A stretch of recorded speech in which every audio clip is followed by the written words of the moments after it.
Баскетбол. Баскетболът е отборна спортна игра с топка. Играе се от два отбора. Наименованието й идва от английските думи баскет – кош и бол – топка. Целта на всеки отбор е да вкара топката в коша на противника и да опази собствения си кош. История. Баскетболът идва от Америка. През зимата на 1891 година един американски колежански преподавател, Джеймс Нейсмит, се чудел как да разнообрази заниманията по гимнастика на своите студенти. Дошло му на ум да закачи два празни коша от праскови на балконите за публика на спортната зала и накарал студентите да се разделят на два отбора и да се опитват да обстрелват от място коша на противника. Така се провел първият баскетболен матч. По-късно играта придобила широка популярност, били установени правила и през 1936 година става олимпийски спорт. Първоначално правилата в баскетбола са само 13. По-късно с разпространението на играта са добавени нови. Първите международни правила са формулирани през 1932 година от Световната организация по баскетбол FIBA. Екипировка и игрище. Единственото, от което се нуждаете за да играете баскетбол, е баскетболна топка и игрище. Баскетболната топка е по-тежка и по-голяма от футболната. Официално приетият за игра размер 7, който се използва от мъжките отбори, тежи от 567 до 650 грама и има обиколка 750-780 мм. Женските отбори играят с размер 6, с тегло от 500 до 540 грама и обиколка 720-740 мм. По-малките размери от 3 до 5 се използват за игра на мини баскетбол. Игрището за баскетбол е правоъгълно с размери 28 метра дължина и 15 метра ширина. Националните федерации обаче имат право да одобряват за вътрешните си първенства игрища с размери 26 на 14 метра. Всички линии трябва да са очертани с еднакъв цвят за предпочитане бял, като ширината им е 5 см.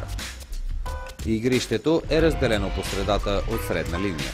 Самия му център е описана окръжност с диаметър 3 метра и 60 см. Пред всеки кош има линия за наказателни удари. Тя се намира на 5 метра и 80 см от крайната линия и е дълга 3 метра и 60 см. По време на наказателния удар играчите от двата отбора стоят извън ограничителното поле. Цялата площ на игралното поле представлява поле на трите точки, за всеки от двата отбора с изключение на площта в близост до противниковия кош, очертана от линията на трите точки. В двата края на игрището на височина 3 метра и 5 см и на 1 метър и 20 см навътре от крайната линия са разположени таблата с кошовете. Размерите на таблото са 180 на 105 см, като средата му над коша има очертано правоъгълно поле с размери 59 на 45 см. Самият кош представлява обръч с мрежа с диаметър 45 см. Правила.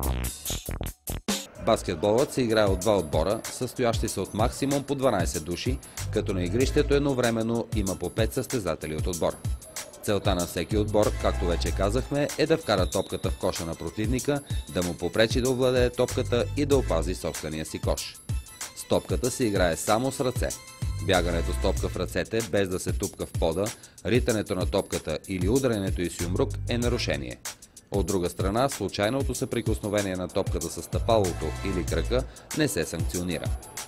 Победител в баскетболния матч е отборът, който при приключване на игровото време има повече точки.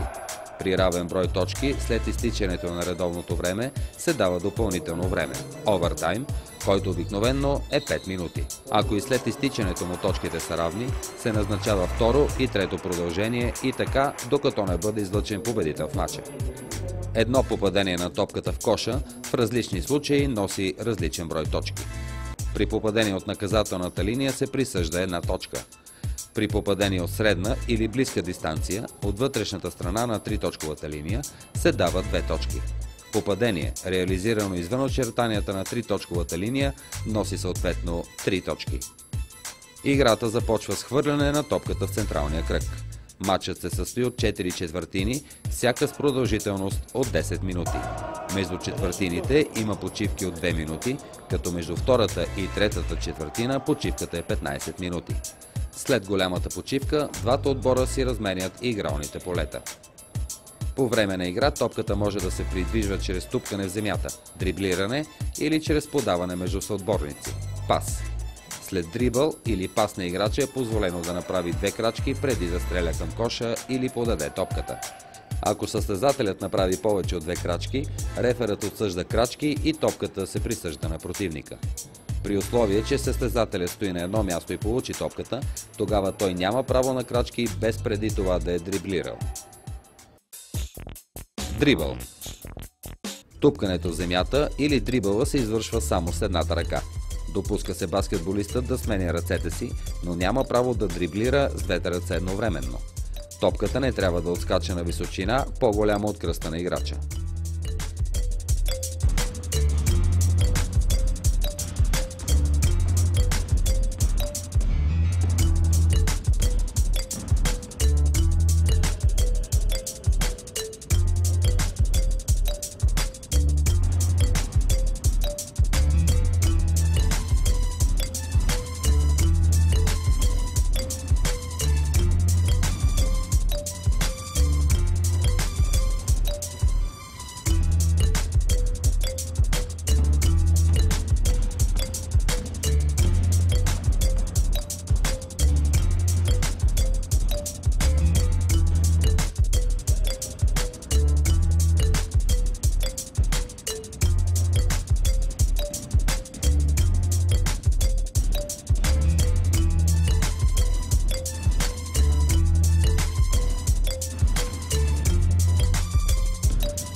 Подаване – пас. Пасът е средство за придвижване на топката между състезателите. Повечето пасове са съпроводени с стъпка напред, за да се увеличи силата на стрелбата. Основен пас е чест паса.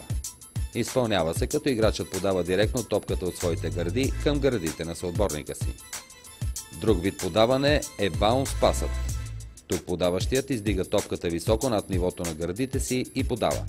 Топката пресича игрището и тупва точно пред баскетболиста, на когото е подадена.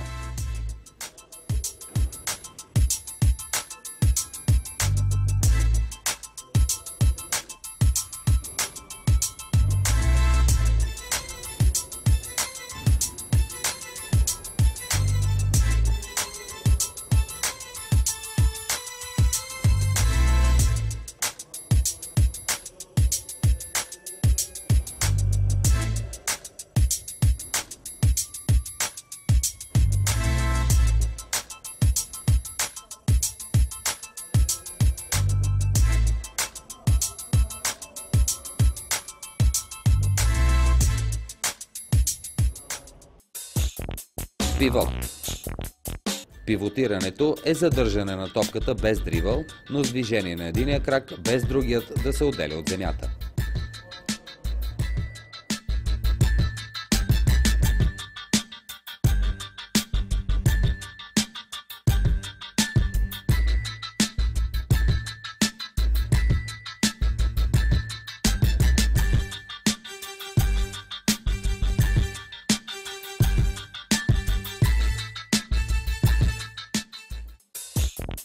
Стрелба.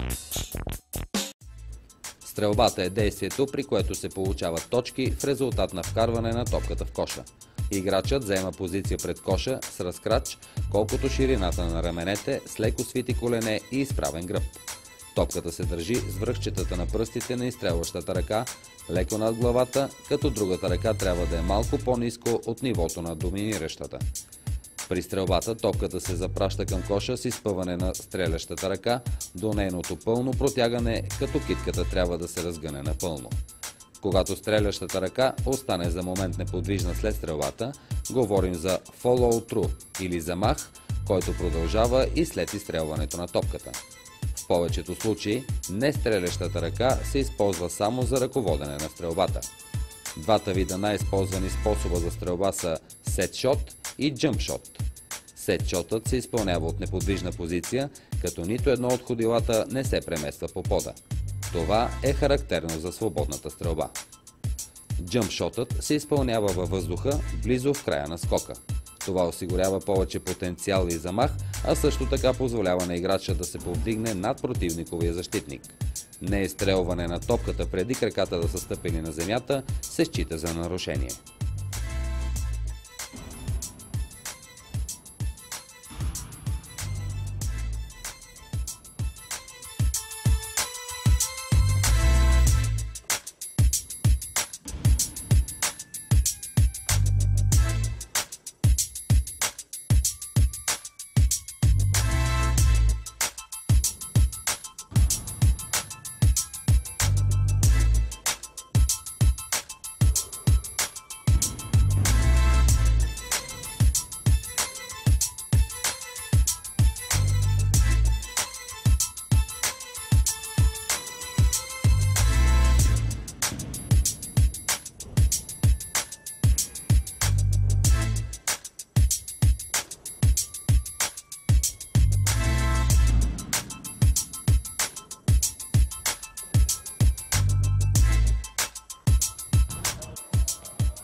Въпреки че е относително млад спорт, баскетболът е една от най-популярните игри в света.